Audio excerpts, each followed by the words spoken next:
आज हम पढ़ने वाले हैं क्लास 9th यूक्लिड की ज्यामिति का परिचय का चौथा भाग। इससे पहले वाले भाग में हमने परिभाषाएं शुरू कर दी थी जो यूक्लिड के द्वारा दी गई हैं और हमने उसमें से दो परिभाषाओं को अच्छे से एक्सप्लेन करके समझा था। आज हम उसी को आगे कंटिन्यू करेंगे परिभाषाओं को ही,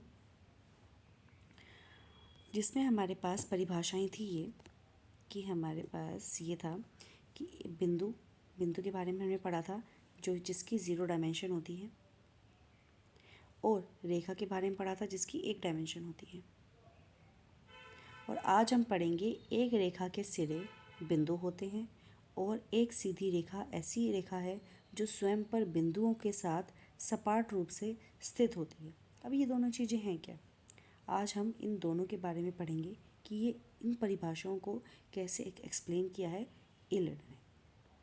ठीक है, शुरू करते हैं। सबसे पहले एक रेखा के सिरे बिंदु होते हैं। देखो, नाम से ही पता चल रहा है कि वो क्या कहना चाह रहा है कि एक रेखा है, उसकी जो सिरे हैं, उसके जो कोने हैं वो क्या होते हैं? बिंदु होते हैं। सिंपल लैंग्वेज लिखी गई, लेकिन इसके अंदर है क्या क्या? इसके अंदर हमारे पास है बिंदु, जो कि मैंने पहले भी एक्सप्लेन कराया। एक बिंदु वह होता है जिसकी कोई आकार, विस्तार, लंबाई या चौड़ाई नहीं होती, यह केवल एक स्थान को दर्शाता है। ये हम पहले कर चुके हैं, जिसे हम रेखा भी कर चुके हैं। रेखा क्या? कि यह एक रेखा चौड़ाई रहित लंबाई होती है जो दोनों दिशाओं में अंततः अनंत बढ़ती रहती है। और रेखा के सिरे, ये देखो, जो कि अब है रेखा के सिरे, एंड ऑफ अ लाइन। जब एक रेखा अनंत तक जाती है तो उसके छोर यानी कि एंड्स बिंदु होते हैं। ठीक है, जो दर्शाते हैं कि रेखा वहाँ समाप्त होती है। हालांकि यह सैद्धांतिक अवधारणा है क्योंकि रेखा कभी समाप्त नहीं होती। कहने की बात है, यहाँ पे अगर मैं इन शॉर्ट बोलूँ तो ये रेखा खंड की बात कर रहा है कि रेखा तो हमारे पास ये होती है, इसके कहीं से हमने खंड कर दिए। ठीक है, तो अगर मैं इसको नाम दे दूँ तो ये जो ए बी मैंने अलग से निकाला, ये जैसे कि दो बिंदु में ये ए और बी, इसके आगे मैं इसको नहीं बढ़ा सकती, यहाँ पे स्टॉप हो गया, रुक गया। ठीक है, तो यही है हमारे पास रेखा के सिरे, जहाँ ये बिंदु से रुक गए और आगे नहीं बढ़ेंगे। वहीं रेखा क्या थी? रेखा को हम अनंत आगे बढ़ा सकते थे, जहाँ तक भी हम बढ़ाना चाहें। अब हमारे पास मैंने भी क्या बताया रेखा का? रेखा क्या थी? जहाँ पे रेखा खंड हमारे पास क्या है? जिसके अंत में बिंदु लगा के उसको वहीं रोक दिया गया। ये इसलिए यहाँ पे बोला है रेखा के सिरे, मतलब कि एंड ऑफ लाइन। रेखा का अंत, एक तरह से रेखा का अंत कर दिया गया। वैसे कहा जाता है कि रेखा का कभी अंत नहीं होता, वो बढ़ती रहती है। लेकिन अगर हमें किसी चीज़ को एक्सप्लेन कर रहे हैं और जनरली एक बात कह रहे हैं, उसमें हम कोई आकृति बनाना चाहते हैं उससे संबंधित, तो हम इस तरह की आकृति बना के बता सकते हैं कि सिर्फ यहाँ से यहाँ तक का, जैसे कि यहाँ से यहाँ तक का हमें दूरी निकालनी हो। ठीक है, अब ये तो अनंत बढ़ती है, हम कहाँ कहाँ तक की दूरी निकालेंगे? तो इसलिए उसका एक खंड करके हमने निकाल लिया और बताया कि इसकी दूरी निकालो सिर्फ। तो इसीलिए वो एंड ऑफ द लाइन यानी रेखा के सिरे जो है वो काम आते हैं सिर्फ इसमें। ठीक है, अब इसके अंदर एक और चीज़ जो है हमारे पास,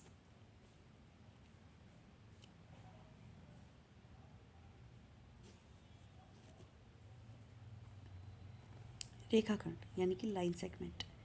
यदि रेखा के सिरे बिंदु हो और वह अनंत तक ना जाए तो उसे रेखाखंड कहते हैं, जिसके निश्चित दो अंत बिंदु होते हैं। जैसे मैंने बताया कि रेखा के तो अंत बिंदु नहीं हो सकते, रेखा जो है वो अनंत बढ़ती रहती है, लेकिन अगर उसके अंत में अगर वो अनंत तक ना जाए तो उसे हम क्या कह देते हैं? रेखाखंड कह देते हैं, जिसके दो अंत बिंदु होते हैं। ये चीज़ भी ध्यान रखनी है कि रेखाखंड के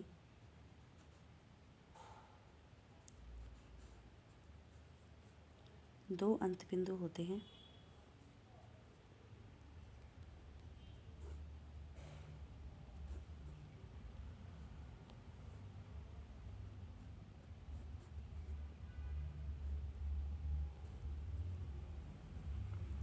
और रेखा के कोई अंत बिंदु नहीं होता, या रेखा का कोई अंत बिंदु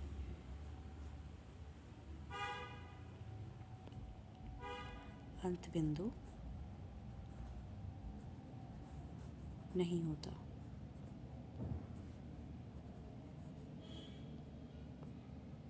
ठीक है। वहीं अगर मैं किरण की बात करूं, किरण का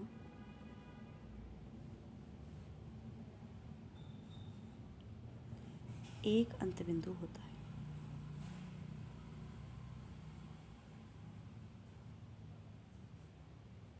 अंत बिंदु होता है। तो तीनों चीज़ें याद रखनी है हमें। रेखा का कोई अंत बिंदु नहीं, रेखाखंड के दो अंत बिंदु, और किरण का एक अंत बिंदु। जैसे कि मैंने एक्सप्लेन किया कि रेखा कोई अंत बिंदु नहीं, रेखाखंड दो अंत बिंदु, दोनों तरफ बना दिए, और एक तरफ बिंदु और एक तरफ रेखा, एक ये, तो ये हमारे पास क्या हो गई, किरण। ठीक है। अब बढ़ते हैं अपनी अगली परिभाषा पे, जो कि है एक सीधी रेखा। सीधी रेखा नाम से ही पता चल रहा है कि सीधी रेखा एक ऐसी रेखा है जो स्वयं पर बिंदुओं के साथ सपाट रूप से स्थित होती है, जिसका अर्थ है कि रेखा के बिंदु एक ही दिशा में बिना किसी मोड़ या वक्र के आगे बढ़ते हैं। जैसे कि ये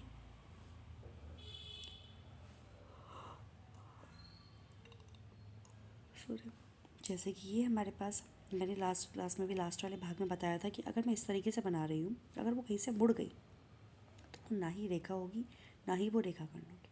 ठीक है। तो एक सीधी रेखा एक ऐसी रेखा है जो स्वयं पर बिंदुओं के सपाट रूप से स्थित होती है, जिसका अर्थ है कि रेखा के बिंदु एक ही दिशा में बिना किसी पकड़ के बढ़ते आगे। ठीक है। तो वही बात बार बार रिपीट की गई है। अगर मैं यहाँ पे बात करूँ तो ये देखो कि मैंने लास्ट क्लास में बताया था कि अगर हमारे पास इस तरीके से रेखा है, ठीक है, तो इसको मैं कभी भी कैसे भी यहाँ आगे बिल्कुल सीधा लेके, ना कि मोड़ के, इसको मैं ऐसे आगे बढ़ा सकती हूँ कभी भी।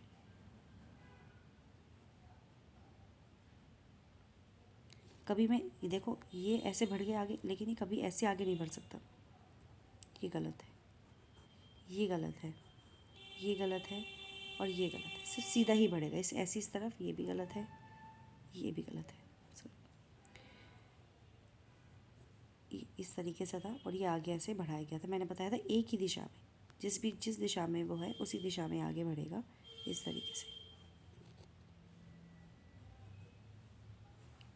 ठीक है। तो ये हमारे पास थी सीधी रेखा, जो कि एक बिल्कुल सीधी सपाट रहती है और बिना किसी दिशा में मोड़े सीधी बिल्कुल चलती हुई जाती है, वो हमारे पास सीधी रेखा है।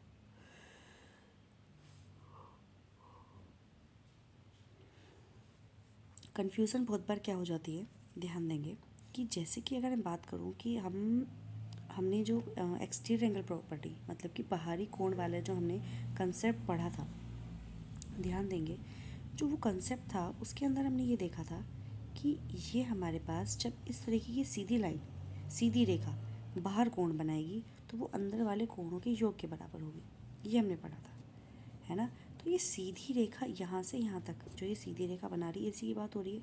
लेकिन समटाइम्स क्या होता था, इस तरीके से भी दिया जाता था।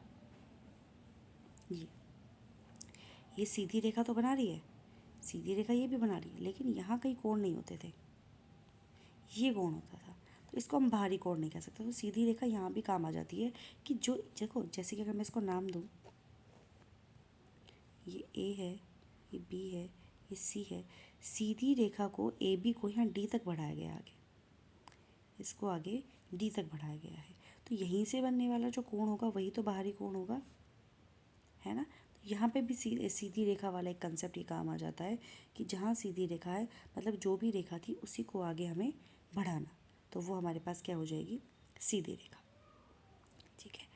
तो ये था हमारे आज के दो परिभाषाएं हम इससे पहले कर चुके हैं, और इससे आगे हम आगे कंटिन्यू परिभाषाएं अगले भाग में करेंगे। आज के लिए इतना ही। Thank you.